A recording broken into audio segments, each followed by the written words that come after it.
Bismillah, Assalamualaikum warahmatullahi wabarakatuh. Innal hamdalillah nahmaduhu wa nasta'inuhu wa nastaghfiruh wa na'udzu billahi min shururi anfusina wa min sayyiati a'malina. May yahdihillahu fala mudilla lahu wa may yudlil fala hadiya lahu. Asyhadu an la ilaha illallah wahdahu la syarika lahu wa asyhadu anna Muhammadan 'abduhu wa rasuluh. Ya ayyuhalladzina amanu taqullaha haqqa tuqatih ولا تموتن إلا وأنتم مسلمون يا أيها الناس اتقوا ربكم الذي خلقكم من نفس واحدة وخلق منها زوجها وبث منهما رجالا كثيرا ونساء واتقوا الله الذي تساءلون به والأرحام إن الله كان عليكم رقيبا يا أيها الذين آمنوا اتقوا الله وقولوا قولا سديدا يصلح لكم أعمالكم ويغفر لكم ذنوبكم ومن يطع الله ورسوله فقد فاز فوزا عظيما أما بعد فإن أصدق الحديث كتاب الله وخير الهدي هدي محمد صلى الله عليه وسلم وشر الأمور محدثاتها فإن كل محدثة بدعة وكل بدعة ضلالة وكل ضلالة في النار اللهم صل وسلم وبارك وأنعم على حبيبنا نبينا محمد رسول الكريم صلى الله عليه وسلم وعلى آله وصحبه أجمعين معاشر المسلمين والمسلمات hadirin wal hadirat rahimani wa rahimakumullah. Alhamdulillah, kita bersyukur kepada Allah Subhanahu wa taala pada malam hari ini kita bisa kembali melanjutkan pembahasan kitab Aqidah Imam Syafi'i rahimallahu taala kama dawwanaha fi kutubihi aw rawaha anhu talamiduhu, yang ditulis oleh Syekh Nu'man bin Abdul Karim Al-Watr hafizahullahu taala. Kita memasuki bab yang selanjutnya. Pada pertemuan yang lalu telah kita bahas tentang masalah takdir, beriman tentang takdir Allah Subhanahu wa taala dan tingkatan-tingkatan takdir. Sekarang kita masuk kepada bab yang berikutnya, ma jaa'a 'anil Imam Syafi'i rahimahullahu fi haddis sihri wa hukmi sahir. Apa yang datang dari Imam Syafi'i rahimahullahu ta'ala tentang hukuman bagi sihir dan hukuman bagi orang yang melakukan sihir. Hukum sihir dan hukuman bagi penyihir. Ma'az muslimin wal muslimat, para jamaah rahimani wa rahimakumullah. Bab yang ini yang dibawakan oleh beliau tentang sihir, ini merupakan bab yang penting karena sebagian di antara kaum muslimin sebagian di antara mereka yang menisbatkan diri mereka kepada kaum muslimin, mereka tidak percaya terhadap sihir. Ada kelompok mereka Mu'tazilah yang mereka mengingkari adanya sihir. Mereka katakan jika ada sihir nanti takutnya tidak bisa membedakan antara mukjizat. Karena sihir itu kan sesuatu yang luar biasa, kejadian yang luar biasa yang tidak seperti biasanya. Takutnya tercampur dengan mukjizat, padahal jelas berbeda. Mukjizat untuk para nabi, ya. Sementara sihir adalah mereka di orang-orang yang bekerja sama dengan para syaitan. Baik. Dan masalah sihir ini, ma'asul muslimin wal muslimat rahimani wa rahimakumullah, ini merupakan sesuatu yang hak, benar adanya. Kita sebagai seorang muslim tidak mengingkari yang namanya sihir. Tetapi harus kita ingat, sihir itu tidak dapat menimpa kepada seorang tanpa izin dari Allah Subhanahu wa taala.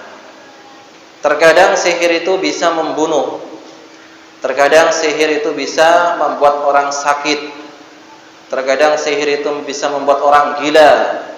Dan terkadang juga sihir itu bisa memisahkan antara suami dan istri.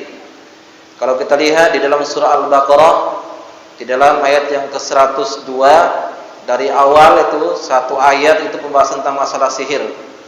Makanya sihir itu ada, tetapi kita ingat tidak akan mungkin bisa mengenai seseorang kecuali telah diizinkan oleh Allah Subhanahu wa taala. Kata Allah Subhanahu wa taala, "Wa ma hum bidarrina bihi min ahadin illa biidznillah." Maka sesungguhnya sihir itu tidak bisa membahayakan kepada seorang pun kecuali dengan izin dari Allah Subhanahu wa taala. Dan ini harus kita yakini sebagaimana hadis Rasulullah sallallahu alaihi wasallam mengatakan kepada Abdullah bin Abbas radhiyallahu taala anhuma, "Wa'lam anna al-ummata law ijtama'at 'ala an yanfa'uka bi syai'in lam yanfa'uka illa bi syai'in qad kataballahu lak." Ketahuilah, sekiranya seluruh manusia itu berkumpul, bersatu padu untuk memberikan manfaat kepada dirimu, maka sekali-kali mereka tidak bisa memberikan manfaat kecuali dengan apa yang telah Allah tetapkan untukmu.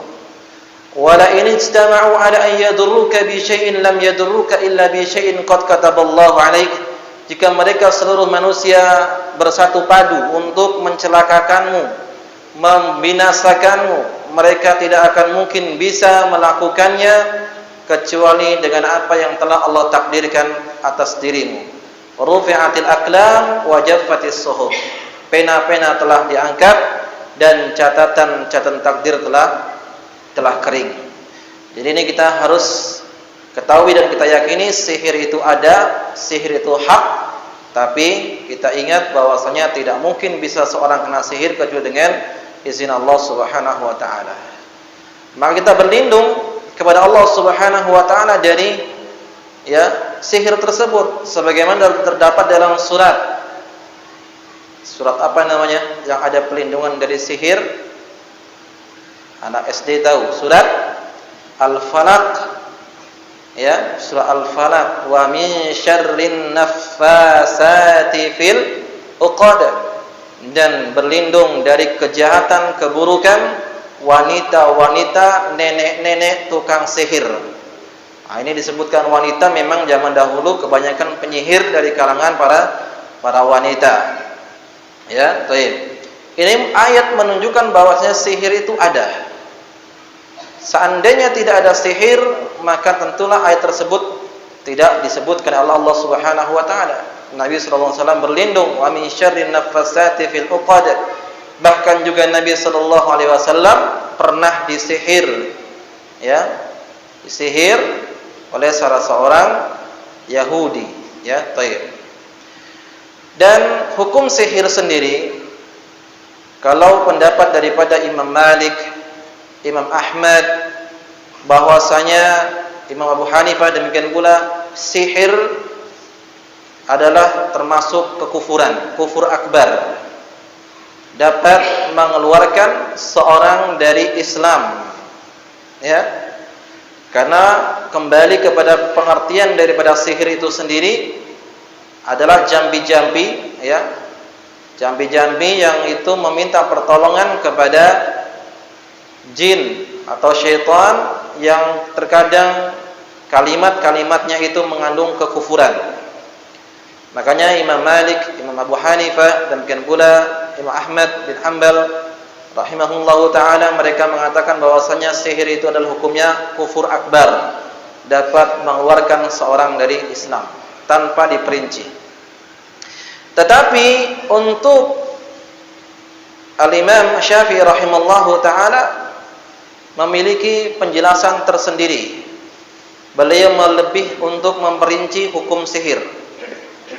Meskipun berbeda pendapat antara keempat imam tersebut, tapi mereka bersatu pada satu titik ketika sihir itu menggunakan perkataan-perkataan yang kufur, maka akan menyebabkan seorang itu keluar dari Islam. Baik, kita bacakan.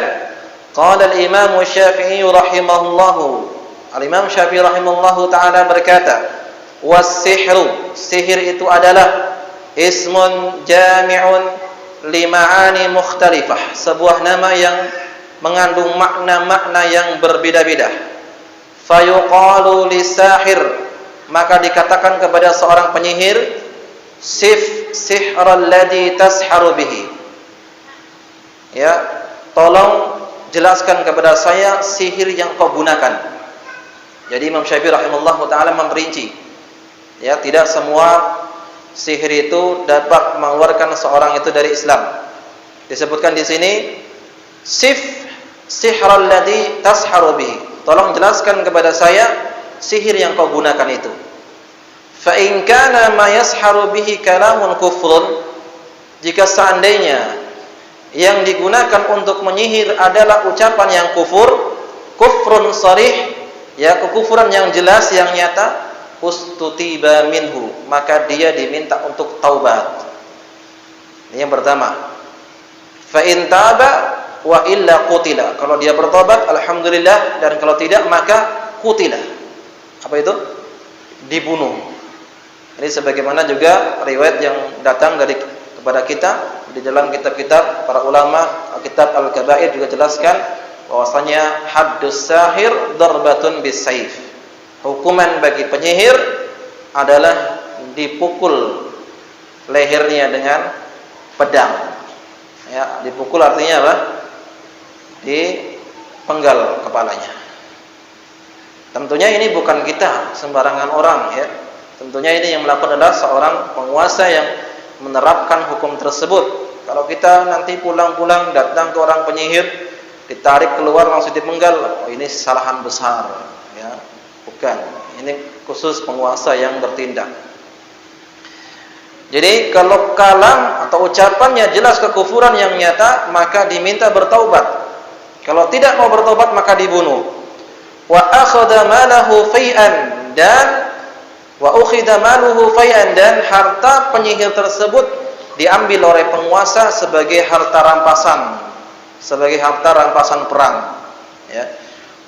Ini pertama, ya, berarti jelas perkataannya kufur. Yang kedua, wa in kana ma yasharu bihi kalaman la yakunu kufran wa kana ghairu ma'rufin. Kalau sihirnya itu dari ucapan-ucapan yang tidak mengeluarkan seorang dari Islam, tidak mengandung kekufuran, dan ucapannya tidak diketahui, tidak jelas, walam yadurru bihi ahadan, dan ucapannya tidak mencelakakan seseorang, maka hukumannya adalah nuhiya anhu, dia dilarang, tetap tidak boleh melakukan sihir. Fa in ada uzzira, kalau dia melakukan praktek sihir lagi, maka dia ditakzir. Uzzira, hukuman dari pemerintah, entah itu dipenjara, entah itu diasingkan dari tempat tinggalnya, sesuai dengan keputusan penguasa. Takzir, ya. Ini yang keberapa? Kedua. Wa in kana ya'lam annahu yadurru bihi ahadan min ghairi qatlin fa amida an ya'malahu uzzira. Kalau seandainya dia tahu bahwasanya perkataan tersebut dapat membahayakan orang lain, sihirnya tersebut dapat membahayakan orang lain, min ghairi qatlin, dan bukan maksud untuk membunuh, fa amida an ya'malahu, dan dia sengaja melakukan praktek sihir tersebut, sama hukumannya uzzira, dia ditakzir, ya, penjara atau diasingkan atau dengan hukuman-hukuman yang lain oleh penguasa. Wa in kana ya'malu amalan idza alima amilahu qatlal ma'mulun bihi, ya, jika sekiranya dia melakukan sihir tersebut dan dia melakukannya itu bisa membunuh, wa qala amitu qatlahu, dan saya sengaja untuk melakukannya untuk membunuh, ya, qutila bihi qawadan, maka dia dikisos. Qawadan dikisos. Illa ayyasha'a awliya'uhu aw ya'khudhu daitan aw diyah halatan fi malihi, atau penguasa mengambil diat. Ya, kalau misalnya penyihir tersebut melakukan sihirnya yang dapat membunuh dan dia sengaja melakukan tersebut, akhirnya terbunuh korbannya, maka dia dikisos karena dia telah melakukan pembunuhan secara sengaja, qatlu amdan. Dan Apabila penguasanya berkehendak atau kalau misalnya keluarganya memaafkan, maka dia membayar diyat. Jadi kalau ada seorang membunuh, diyat keluarga korbannya bagaimana? Kalau keluarga korbannya menuntut qisas, maka dia harus dibunuh. Tapi kalau keluarganya tidak, ya, maka dia harus membayar diyat. Berapa diyatnya itu? Ada yang tahu? Berapa diyat dendanya orang yang membunuh? Hah? Berapa? 100 ekor unta. 100 ekor unta. Kalau 1 ekor unta berapa? Juta. 40 juta katakanlah ya. Kalikan 100 berapa? 4 miliar. Itu 1 nyawa. Ya, 1 nyawa yang dibunuh. Makanya Islam itu sangat menghargai yang namanya darah, nyawa. Dan ini terjadi 100 ekor unta itu terjadi awal ceritanya di zaman Rasulullah SAW ketika Abdul Muttalib ingin menyembelih Abdullah, ya, dan dia bernazar bahwasanya jika lahir anak yang ke-10 laki-laki maka akan dikurbankan. Ternyata keluar namanya, keluar lagi laki-laki. Akhirnya dia bernazar untuk menyembelih anaknya. Dibawalah ya Abdullah tersebut ke Ka'bah. Ternyata dilarang oleh paman-pamannya sehingga tidak jadi. Maka Abdul Muttalib datang kepada seorang kahin, dukun, untuk meminta wasiat. Maka diundilah dengan 10 ekor unta dan namanya Abdullah. Silakan diundi. Ya, dilemparkan anak panahnya. Anak panahnya satu bernama Abdullah, satu bernama 10 ekor unta. Dicabut, ternyata yang keluar namanya Abdullah. Kalau gitu dicabut lagi yang kedua namanya Abdullah. Betul ya. Ya. Sampai 10 kali. Barunya yang ke-9 sampai ke-10-nya baru keluar namanya 10 ekor unta. Ya, jadi 10 ekor unta dikalikan 10 100 ekor unta. Dari situlah maka hukum membunuh itu membayar diyat sebanyak 100 ekor unta. Itu hukum yang dahulu yang dilegitimasi, yang disahkan oleh Islam hingga saat ini. Nah, taib. Wa in qala, jika dia mengatakan innama a'malu bihadza liaqtul fayukhti'ul qat wa yusibu. Kalau seorang penyihirnya mengatakan sesungguhnya saya ingin membunuh, tapi dia tidak sengaja membunuh tersebut, maka waqad mata, dan dia korbannya mati, mimma aminat bihi fa fihi diyah, maka dia akan mendapatkan harus membayar denda wala qawat, dia tidak diqisas. Artinya membunuh tidak sengaja. Beda antara qatlu amdan dan qatlu khata', ya. Qatlu amdan jelas dia sengaja ingin membunuh dengan alat yang memang dia bisa membunuh. Tapi qatlu khata' dia terkadang tidak sengaja, seperti misalnya seorang berburu di tengah hutan, nembak atau manah, tiba-tiba lari buruannya ternyata terkena tawannya sendiri. Tidak sengaja, maka dia membayar diyat, tidak diqisas. Wa in qala, jika dia mengatakan qad sahartuhu sihran marida minhu wa lam yamut minhu aqsama awliya'uhu la limata min dzalikal amal wa kana lahum diyah. Jika penyihirnya sekedar memberikan sakit, yang menjadikan korbannya sakit, maka dia didenda wala quwwah, tidak diqisas. Lahum mala sahir, maka bagi keluarga korban berhak untuk mendapatkan harta si penyihir tersebut. Wala yagnam illa fi an yakuna sihru kufran musarrihan, dan tidak boleh dirampas hartanya kecuali jika kufurnya adalah kufur yang besar, ya, atau sihir yang kufur. Wa amara Umar an yaqtula sahir atau sahar indana, bahkan Umar bin Khattab radhiyallahu taala anhu ketika beliau menjadi seorang khalifah, beliau memerintahkan kepada gubernur-gubernurnya untuk membunuh para tukang sihir. Ini kalau di negeri kita tukang sihir dipuja-puja, ya, dicari-cari orang pintar kata mereka. Kalau di sana di Arab Saudi jadi DPO. Apa DPO? daftar pencarian orang, ya, buronan. Baik. Wallahu ta'ala a'lam in kana sihru kama wasafana syirkan. Dan yang dimaksud dibunuh ini adalah sihir yang memang, yaitu sihir yang menyebabkan seorang itu melakukan syirik besar atau kufur akbar. Wa kadzalika amara Hafsah, demikian pula Hafsah radhiyallahu ta'ala memerintahkan juga untuk membunuh para tukang sihir. Wa amma bai'a Aisyatul jariyah, sementara kejadian kisah yaitu bahwasanya Aisyah pernah menjual seorang budak, yang mana budak tersebut dituduh bahwasanya budak tersebut seorang penyihir.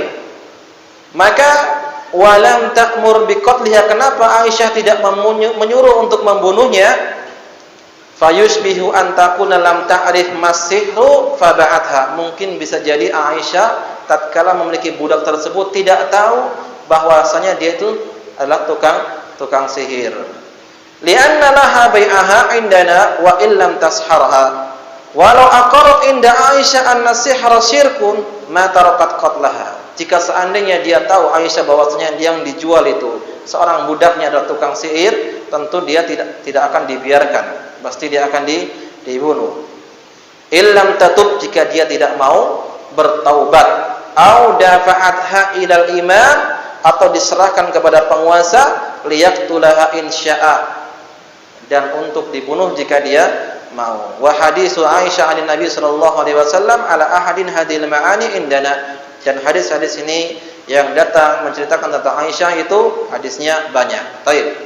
Ma'asal muslimin wal muslimah, telah kita ketahui bahwasanya ternyata tidak semua orang yang melakukan sihir itu, atau tidak semua orang yang dianggap dukun itu keluar dari Islam. Kalau dukun pijet tidak, ya.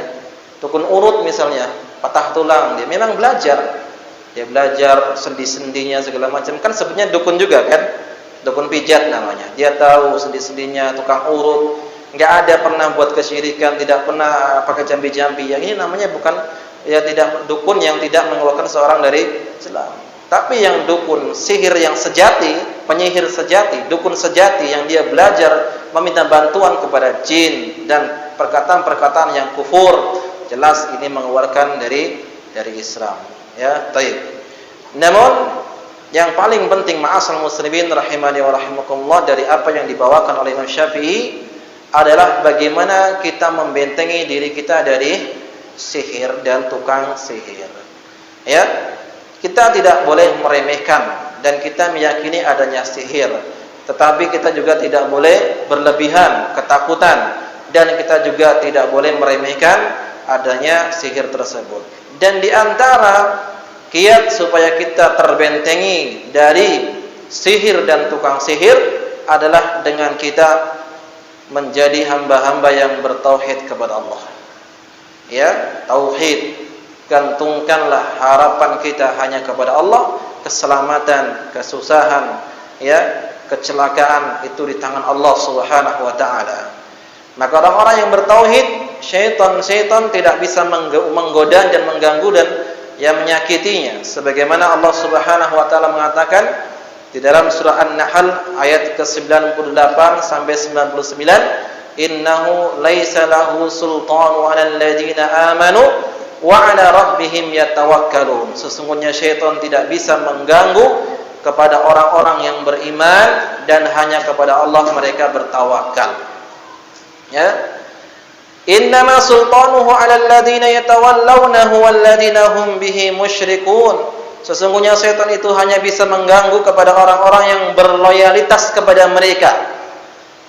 Berloyalitas kepada, ya, para syaitan, dan mereka melakukan kesyirikan. Kalau orang bertauhid, maka insyaallah mereka mendapatkan penjagaan. Ihfadillaha yafatka, ihfadillaha tajidhu tujahaka. Ya. Dan kedua, cara membentengi kita dari, ya, sihir dan tukang sihir adalah dengan mempraktekkan adab-adab di dalam rumah. Kalau kita baca doa dan zikir harian seputar rumah, itu semuanya perlindungan dari syaitan. Ya, seperti kita keluar rumah, Kita dianjurkan berdoa, Bismillahi tawakkaltu 'alallahi la haula wala quwwata illa billah. Siapa yang membaca doa ini, kata Nabi sallallahu alaihi wasallam, ya, maka fayatana anhu syaitan. Syaitan akan menyingkir dari jalannya. Wa yaqulu syaitan akhar. Syaitan lainnya akan mengatakan, wa kaifa laka birajulin qad hudiya wa kufiya wa uqiya. Bagaimana kau bisa mengganggu seorang yang sudah diberi kecukupan, diberi penjagaan dan diberi, ya, pencukupan, penjagaan, apa lagi? Uqiyah, kufita, diberi hidayah. Ya. Ini membaca doa Bismillahi tawakkaltu 'alallah la haula wala quwwata illa. Demikian pula seorang ketika masuk rumah dianjurkan untuk mengucapkan salam. Kalau dia mengucapkan salam, maka syaitan tidak bisa masuk ke dalam rumahnya. Ya, kalau dia mengucapkan salam, syaitan tidak bisa masuk dalam rumahnya. Jika dia tidak mengucapkan salam, syaitan bisa bermalam di dalam rumahnya. Ya. Kemudian ketika seorang makan, dianjurkan untuk membaca bismillah. Karena ketika seorang membaca bismillah, syaitan tidak bisa ikut makan kepadanya, ya, bersamanya. Tapi ketika seorang tidak baca bismillah, maka syaitan akan ikut makan bersamanya dan ikut tinggal bermalam di rumahnya. Ini dia. Kemudian ketika kita masuk toilet, kita berdoa, Allahumma inni a'udzubika minal khubusi wal khaba'is. Ya Allah, aku berlindung kepadamu dari gangguan syaitan laki-laki dan perempuan. Lagi-lagi dikaitkan dengan perlindungan dari syaitan. Ketika seorang suami ingin berhubungan, mendekati istrinya, apa doanya? Apal ya? Apal dah? Allahumma jaribna wa jannibna syaitan ma razaqtana. Dan seterusnya, ya. Ya, ini perlindungan dari syaitan. Ketika seorang ingin tidur, kata Nabi sallallahu alaihi wasallam, "Idza awaita ila firasika faqra ayatul kursi." Jika kalian ingin mendatangi tempat tidurmu, bacalah ayat kursi. Fa innaka la yazalu 'alaika hafidun, ya, hatta yusbiha. Sesungguhnya wala yaqrabanna syaitan hatta yusbiha. Sesungguhnya jika engkau baca ayat kursi ketika mau tidur, senantiasa mendapatkan penjagaan dari Allah Subhanahu wa taala dan syaitan tidak mampu mendekatimu sampai waktu subuh. Nah, jadi adab-adab di dalam rumah semuanya itu berkaitan tentang perlindungan dari syaitan. Maka supaya kita terhindar dari gangguan sihir dan tukang sihir yang mereka bekerja sama dengan syaitan, ya, dan bala tentara mereka, maka praktekkan adab-adab di dalam rumah tangga kita. Kemudian senantiasa membaca zikir pagi dan petang. Bismillahi la yadurru ma'asmihi syai'un fil ardi wala fis sama wa huwas samiul alim. Terus pagi dan petang dibaca. Ini benteng bagi kita. Zikir pagi dan petang. Kemudian juga di antara membentengi kita dari sihir adalah dengan mengkonsumsi, ya, kurma ajwa.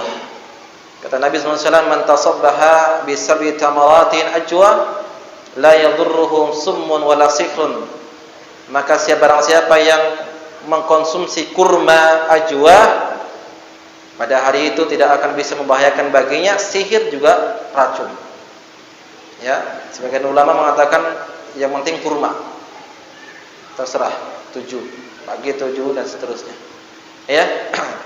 Dan juga di antara melindungi, membentengi kita dari sihir dan tukang sihir adalah dengan menyimpan dan menghapus gambar-gambar bernyawa di dalam rumah kita.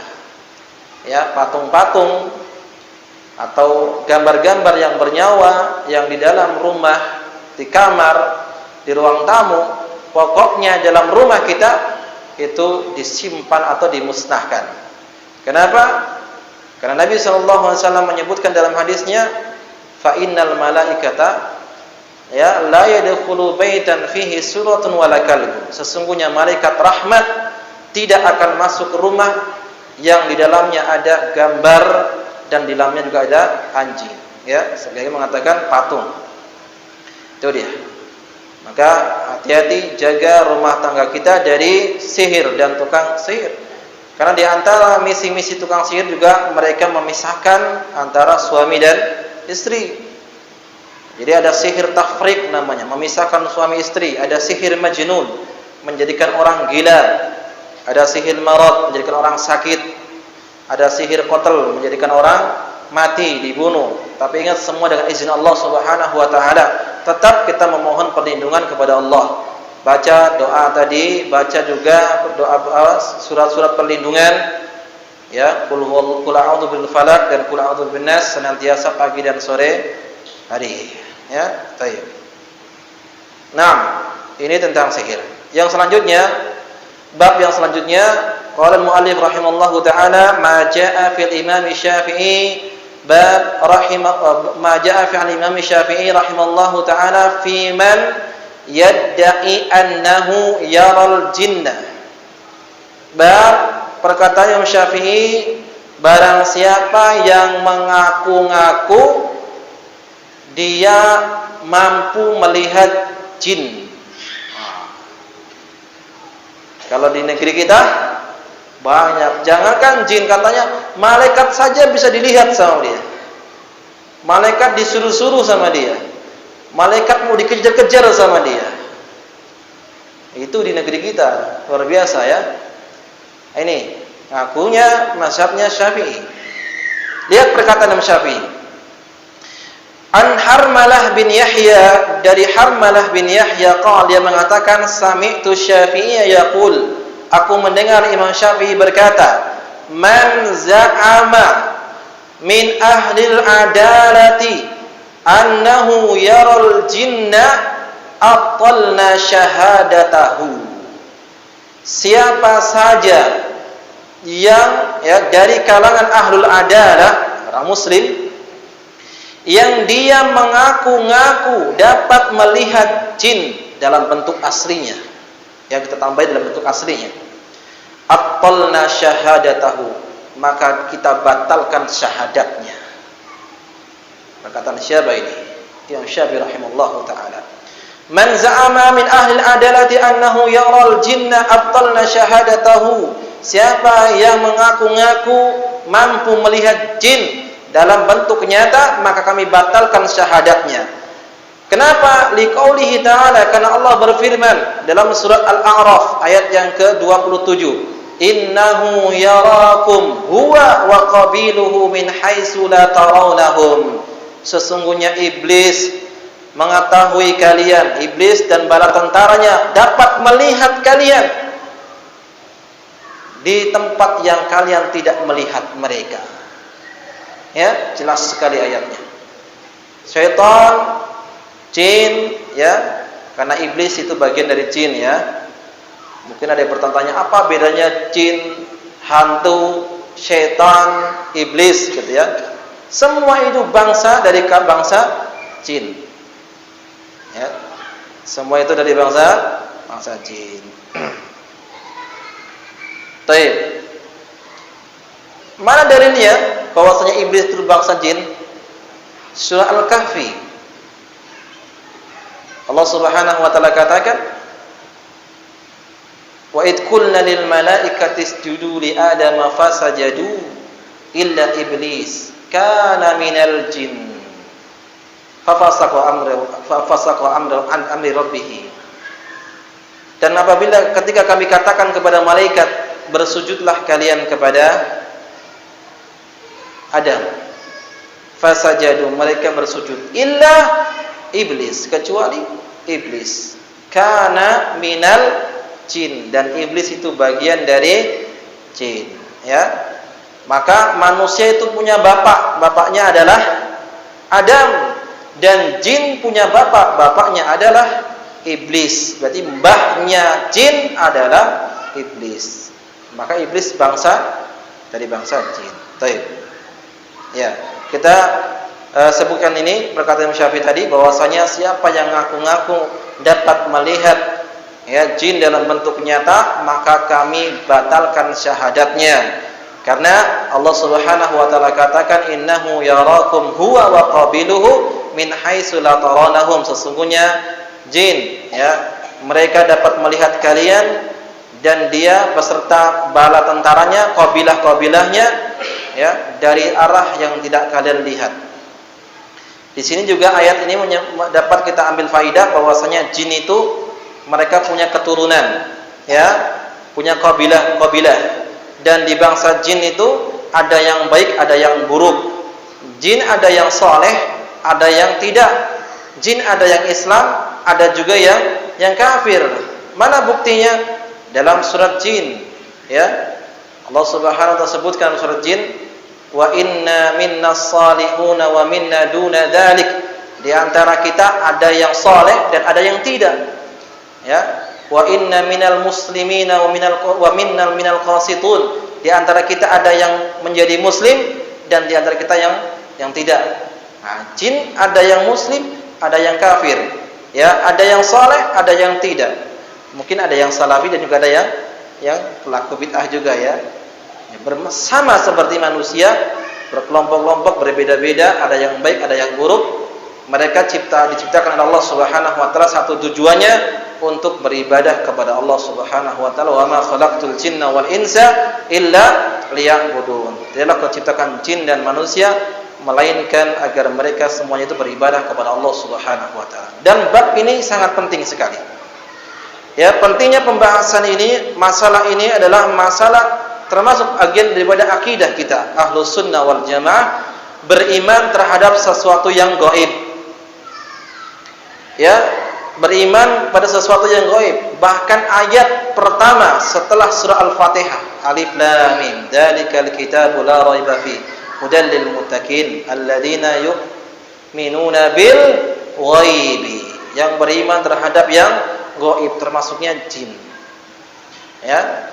Bahkan Syekhul Islam Ibnu Taimiyah rahimallahu taala punya kitab, dalam kitab tersebut dibahas tentang masalah jin sebanyak 800 halaman. Ya, bukan main-main, ya. Bahkan saking pentingnya pembahasan ini, Al-Qur'an sendiri punya satu surat yang dinamai dengan surat Al-Jin. Ya, surat Al-Jin. Maka dalam masalah jin ini, manusia khususnya kaum muslimin terpecah menjadi 3 kelompok. Kelompok yang pertama, mereka orang yang berlebih-lebihan. Ya. Ketika dia bangun rumah, dia sembelih ayam berwarna hitam, semuanya hitam. Dia apa? Sembelih tersebut supaya tidak diganggu oleh penunggu tempat tersebut. Ya, dia belajar kepada jin, pada syaitan, ya. Bahkan ada yang menyembah kepada jin dan syaitan. Ini berlebihan. Kemudian kelompok kedua adalah dari kalangan Mu'tazilah. Mereka orang-orang yang tidak mempercayai adanya jin atau meremehkan adanya jin. Ya. Dan ahlu sunnah pertengahan meyakini jin itu adalah makhluk Allah, benar adanya, tetapi kita tidak boleh berlebihan dalam masalah ini. Apalagi ngaku-ngaku bisa melihat jin dalam bentuk aslinya, ya. Baik. Kalau dalam bentuk yang lain mungkin saja bisa dilihat. Nanti kita akan jelaskan, ya, apa yang dikatakan oleh Al-Imam Ibnu Hajar Al-Asqalani rahimahullahu taala. Baik.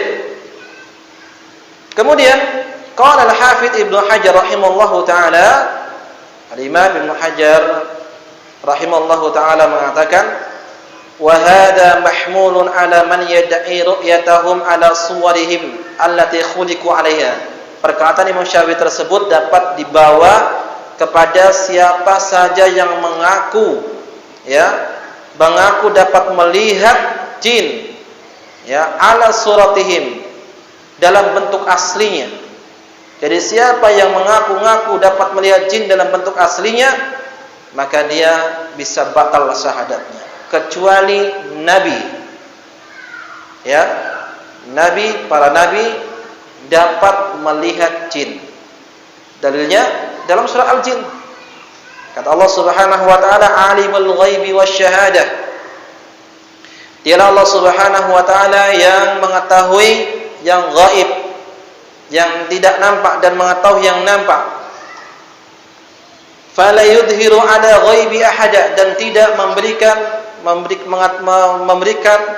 hal yang gaib kepada seorang pun, illa man irtadha mir rasul, kecuali bagi orang yang diridhoi dari kalangan rasul. Nabi SAW bisa melihat itu pun dengan izin Allah Subhanahu wa taala. Ya, kalau kita tidak bisa. Ya. Jangan ngaku-ngaku nanti kamu kesurupan. Oh, ini kesurupan jin apa namanya ini? Oh, jin Nyi Rokidul. Minta apa dia? Minta ayam panggang, padahal nanti yang minta itu dukunnya minta ayam panggang. Ya, akal-akal dia saja supaya dapat makan ayam. Nah, dibawakan nanti orangnya yang kesurupan, wah luar biasa kesurupannya. Nanti ngaku-ngakunya apa itu? Dirasuki oleh jin macan misalnya.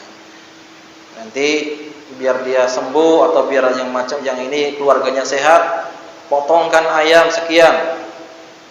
Nanti dimakan di hari sekian, hari ini, jam ini. Nanti dukunnya datang ikut makan, padahal dia pengen makan. Pengen makan ayam. Itu akal-akal dia saja. Baik. Wa amma man da'annahu yara syai'an minhum ba'da an yatatawwara 'ala suwari syatta minal hayawani fala yuqdahu fi. Adapun orang yang ngaku bisa melihat jin setelah jin itu berubah bentuk ya menjadi hewan atau yang lain, maka ucapan tersebut tidak tercelah.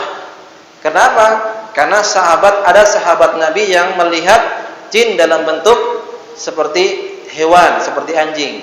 Siapa itu? Abu Hurairah. Ketika beliau ditugaskan untuk menjaga Baitul Mal, ya, datang jin mencuri, ditangkap, dilepaskan, datang lagi, ditangkap, dilepaskan, datang lagi, ditangkap. Akhirnya kata jin tersebut, saya akan beritahu satu ayat yang kau bisa membacanya, siapa membacanya maka akan terhindar dari gangguan jin. Ayat apa itu? Ayat kursi. Diberitahukan kepada Nabi SAW memang itu adalah jin. Ya, bisa. Baik. Kisah Abu Hurairah radhiyallahu taala. Demikian pula kisah azan. Baik, azan ya. Kita coba dulu. Insyaallah kita lanjutkan. Wassallallahu Nabi Muhammad wa alihi wasallam ajma'in. Wa akhiru da'wana alhamdulillahi rabbil alamin. Assalamualaikum warahmatullahi wabarakatuh. Alhamdulillah wassalatu wassalamu ala Rasulillah wa ala alihi wa man wala wa la hawla wa la quwwata illa billah. Ma'asal muslimin wal muslimat, hadirin wal hadirat, Bapak Ibu rahimani wa rahimakumullah. Kita lanjutkan kembali pembahasan kitab Aqidah Imam Syafi'i rahimallahu taala. Kita masih di bab tentang dunia lain ya. Dunia bangsa jin, bahasan tentang masalah jin ya. Ya, apa yang dikatakan oleh Syafi'i rahimahullah taala terkait orang yang mengklaim dirinya dapat mengetahui, dapat melihat jin secara hakikatnya dan bentuk aslinya, maka ancamannya adalah syahadatnya dibatalkan oleh beliau, karena Allah Subhanahu wa taala telah menjelaskan bahwasanya bangsa jin dan kabilah-kabilah mereka mampu untuk melihat manusia sementara manusia tidak dapat melihat mereka. Adapun bagi orang yang mengaku bahwa bisa dan mampu melihat jin setelah ia berubah bentuknya, maka ini dibenarkan ya, seperti kisah dari Abu Hurairah radhiyallahu taala anhu yang telah disebutkan tadi. Demikian pula kisah ketika di awal-awal kenabian ya, ketika Nabi sallallahu alaihi wasallam ya mulai berdakwah di kota Mekah. Kemudian orang-orang kafir Quraisy mereka sudah kebingungan dari bagaimana caranya untuk menghalangi dakwah Nabi, karena setiap hari banyak orang yang masuk ke dalam Islam, setiap hari banyak orang yang bertauhid meninggalkan agama yang lamanya, agama jahiliyah. Maka mereka berkumpul di sebuah tempat yang namanya Darun Nadwah. Ini tempat perkumpulan bagi tokoh-tokoh pembesar-pembesar suku Quraisy, orang-orang jahiliyah dahulu ya. Mereka berkumpul untuk satu misi, yaitu misinya adalah menghalangi dakwah Nabi sallallahu alaihi wasallam. Nah, ketika berkumpul maka disebutkan dalam kisah tersebut ada salah seorang iblis yang menjelma menyerupai pembesar Quraisy, dan ia menyebutkan satu ide, yaitu agar bisa menghalangi dakwah Nabi adalah dengan cara dibunuh. Bagaimana cara membunuhnya? Kirimkan setiap satu kabilah itu utusan, ya, satu kabilah utusan. Jadi berkumpul beberapa kabilah untuk menyerang, membunuh Nabi Shallallahu Alaihi Wasallam. Sehingga apa? Kalau mereka mampu membunuh, maka orang Quraisy, ya, dari pihak keluarga Nabi SAW tidak dapat menuntut karena banyak yang membunuh. Nah, itu dia. Ini siapa?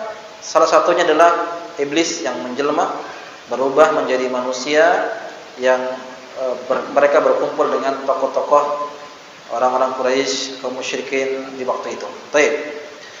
Maka ini dikatakan oleh Al-Imam Ibnu Hajar rahimahullahu taala bahwa ketika seorang mengaku dapat melihat jin setelah dia berubah bentuknya, maka ini tidak tercela. Wa qad tawaradatil akhbar bi tatawwurihim fis suwar. Bahkan juga kabar-kabar hadis-hadis yang menceritakan tentang bahwasanya jin itu bisa berubah bentuk, itu ada dalam hadis-hadis seperti kisah tadi kita bacakan tadi, hadis Abu Hurairah yang menangkap jin yang mencuri Baitul Mal, ya. Baik. Wa ikhtalafa ahlul kalam fi dzalika faqila, dan orang-orang filsafat atau ahlu kalam dari kalangan Mu'tazilah, mereka itu berbeda pendapat. Pendapat mereka mengatakan huwa takhyilun faqat, bahwa merubah bentuk itu adalah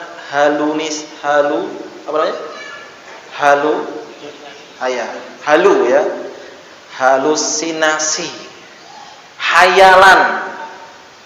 hayalannya saja dia bisa berubah menjadi manusia, bisa berubah menjadi bentuk-bentuk yang lain, menjadi binatang segala macam. Padahal memang bisa, jin itu bisa berubah, ya.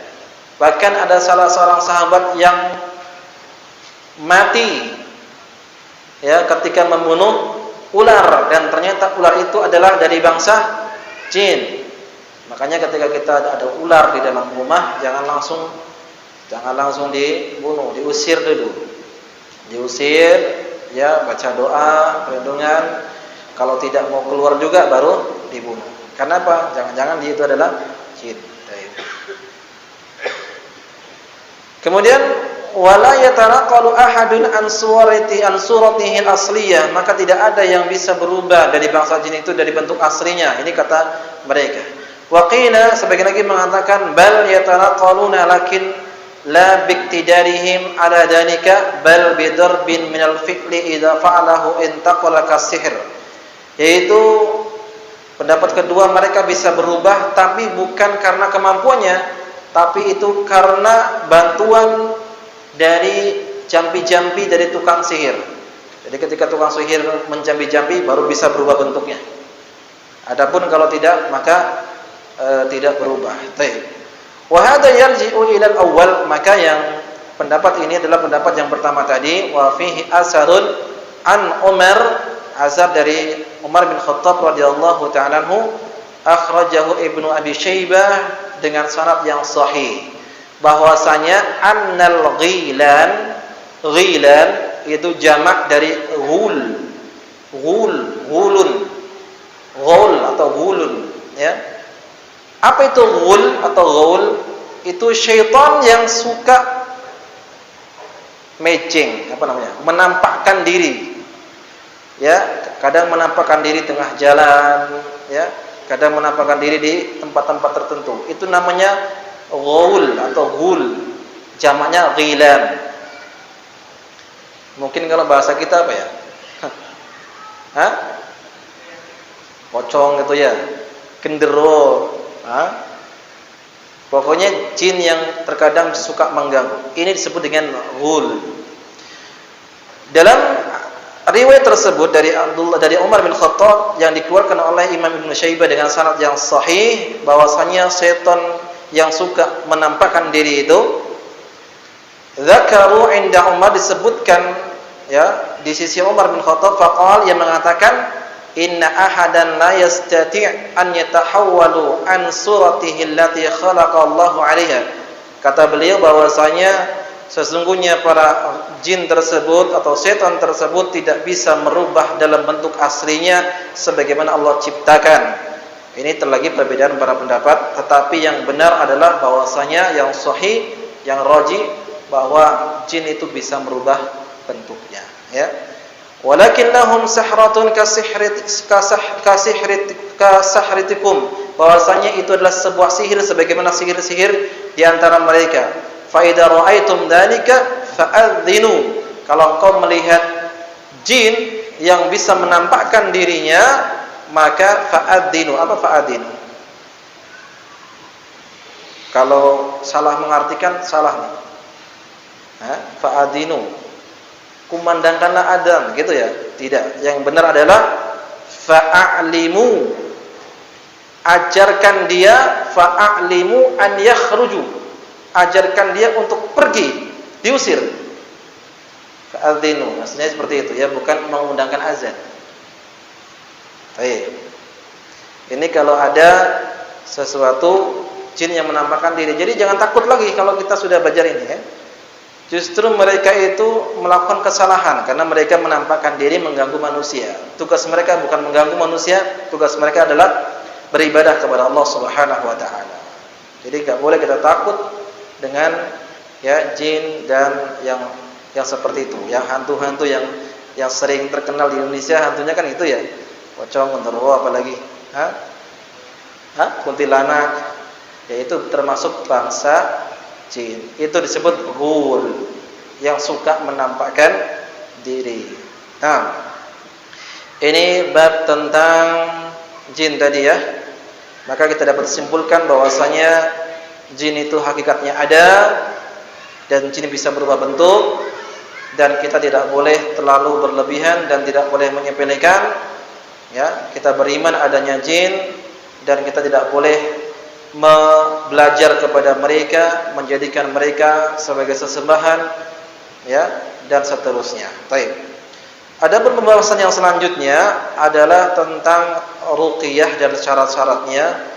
Ini masih berkaitan tentang ini juga, cuman insyaallah kita bahas di pertemuan akan datang.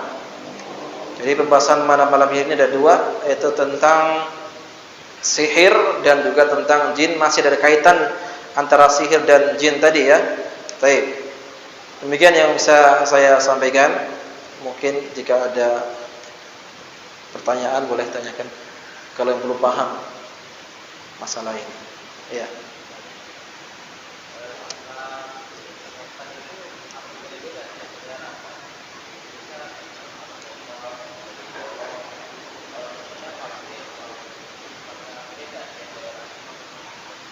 Setan apakah berbeda-beda gitu? Kalau di Indonesia ada pocong, ada kuntilanak, kalau di Cina ada vampir ya. Wallahu taala alam. Itu mungkin tergantung warga negaranya ya. Warga negara Indonesia setannya ya pocong ya. Warga negara Cina setannya vampir ya. Kalau warga negara Amerika apa setannya? Kan Dracula ya. Itu. Wallahu ta'ala alam, ini tidak saya ketahui. Yang jelas kalau ada dari bangsa itu menampakkan diri, itu disebut dengan ghul, termasuk dari jin. Ya. Syaitan, hantu, iblis itu termasuk dari bangsa jin. Wallahu ta'ala bisawab. Wa sallallahu nabiyana Muhammad wa ala alihi washabbihi ajma'in wa akhiru da'wana alhamdulillahi rabbil alamin. Assalamualaikum warahmatullahi wabarakatuh.